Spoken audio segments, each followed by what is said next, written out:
Welcome to spiritual journey. आज का video उन छात्रों के लिए है जो परीक्षा की तैयारी कर रहे हैं या परीक्षा दे रहे हैं।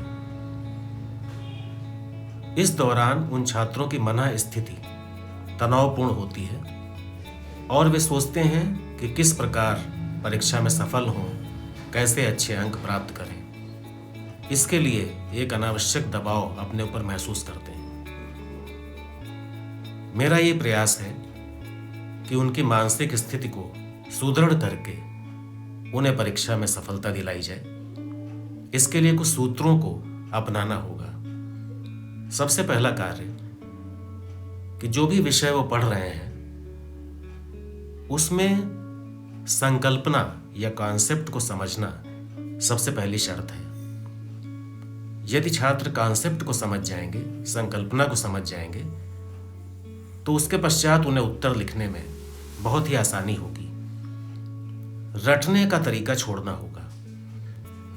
कुछ फैक्ट्स को रटने के लिए छोड़ दें, लेकिन यदि ये बात पूरी तैयारी पर लागू करेंगे तो भूलने का खतरा रहेगा, क्योंकि हमारी जो मेमोरी है, जो स्मृति है, वो दो भागों में बटी होती है, लॉन्ग टर्म मेमोरी और शॉर्ट टर्म मेमोरी। संकल्पना को जब हम समझ लेते हैं तो हमारी जो भी इंफॉर्मेशन है वो नॉलेज में कन्वर्ट होकर लॉन्ग टर्म मेमोरी में चली जाती है। और किसी भी विद्यार्थी के लिए ये अत्यंत आवश्यक है कि वो अपने उत्तर को लिखते समय संकल्पना को स्पष्ट रखे, तभी अच्छे अंक प्राप्त होंगे। दूसरी बात,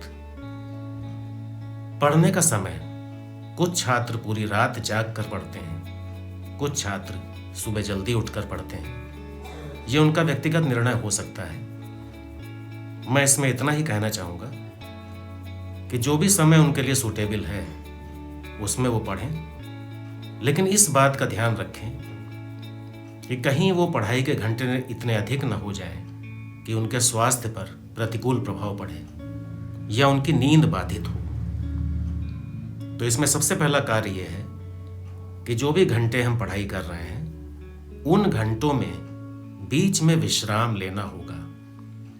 प्रति घंटे यदि हम थोड़ा सा शांत बैठकर मेडिटेशन करें, मेडिटेशन की अवधि 1 मिनट से 5 मिनट के बीच हो सकती है। शांत बैठकर अपने श्वास को देखें या ओम का उच्चारण करें। इससे उनके भीतर एक शांति स्थापित होगी। यदि लगातार हम पढ़ रहे हैं तो रिसीविंग क्षमता कम हो जाती है, मस्तिष्क रिसीव करना बंद कर देता है। प्रति घंटे यदि हम विश्राम लेंगे तो रिफ्रेश बटन की तरह, जैसे मोबाइल में हम रिफ्रेश बटन दबाते हैं, उसी प्रकार से मस्तिष्क को रिफ्रेश करने का सबसे अच्छा तरीका है ध्यान। हम टहल सकते हैं। कुर्सी मेज पर बैठे हुए पढ़ रहे हैं, 1 घंटे के बाद हम थोड़ा सा 5 मिनट के लिए अपने पोस्चर को चेंज कर दें, थोड़ा सा टहल लें। इससे भी हमें बहुत ज़्यादा राहत मिलेगी। प्रति घंटे थोड़ा सा पानी पीते रहें। जो पानी हमारी बॉडी में जाएगा वो मस्तिष्क को शांत करेगा। विश्राम बहुत आवश्यक है। यदि हम 6 घंटे की नींद ले रहे हैं तो उन 6 घंटे की नींद में योग निद्रा करके सोएं। योग निद्रा का वीडियो उपलब्ध है, छात्र उसे लगा लें और योग निद्रा करते हुए विश्राम करें। इससे उनका शारीरिक और मानसिक स्वास्थ्य दोनों सही रहेंगे। बहुत अधिक परसेंटेज लाने की चिंता, दूसरों से आगे निकलने की चिंता, इनको छोड़ दें। इससे ओवर थिंकिंग का शिकार हो सकते हैं। पूरा ध्यान अपने कर्म पर करें। भगवत गीता में कहा गया है, कर्मण्येवाधिकार रस्ते मां फलेषु कदाचन। कर्म में तुम्हारा अधिकार है, फल में नहीं। इसलिए अपने कर्म को 100% सावधानी से करें। अपनी पढ़ाई पूरी सावधानी से करें। जो अतिरिक्त विचार हमें घेर लेते हैं कि हमें 90% से अधिक नंबर लाने हैं, हमें सभी से आगे निकलना है, इस प्रकार के चिंतन को छोड़ दें। जो कंपटीशन की भावना है वो भावना हमें ओवर थिंकिंग का शिकार बना देती है और हमारी सहजता नष्ट होती है। यदि आप वर्तमान क्षण में रहकर अपनी तैयारी करेंगे तो मुझे पूरा विश्वास है बेहतर परिणाम हासिल होंगे। किसी से अपनी तुलना नहीं करनी है। तुलना करने से बहुत अधिक दुख होता है, बहुत अधिक चिंता होती है। अपनी तुलना स्वयं से करें। यदि आपको लगता है कि पिछले वर्ष आपके कम अंक आए थे तो आपको अपने को बेहतर बनाना है, खुद से ज्यादा मेहनत करनी है और अपने को बेहतर छात्र के रूप में स्थापित करना है। तो अंत में मैं यही कहना चाहूंगा, जितनी बातें मैंने इस वीडियो में कही एक लिस्ट बना लें। सबसे पहला कार्य, कॉन्सेप्ट को समझें, संकल्पना को समझें, रटने की कोशिश न करें।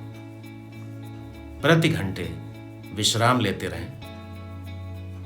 यह विश्राम मेडिटेशन के रूप में हो सकता है, यह विश्राम योग निद्रा के रूप में हो सकता है, यह विश्राम थोड़ा सा टहलने से हो सकता है। किसी से अपनी तुलना न करें। परिणाम के विषय में बहुत अधिक मत सोचें। कर्म पर अपना ध्यान दें। निश्चित रूप से सफलता आपको मिलेगी।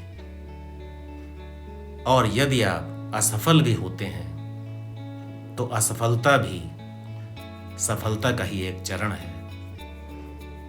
जो भी व्यक्ति सफल हुए हैं, इतिहास गवाह है, उन्होंने बहुत सारी असफलताएं उनका स्वाद चखा है।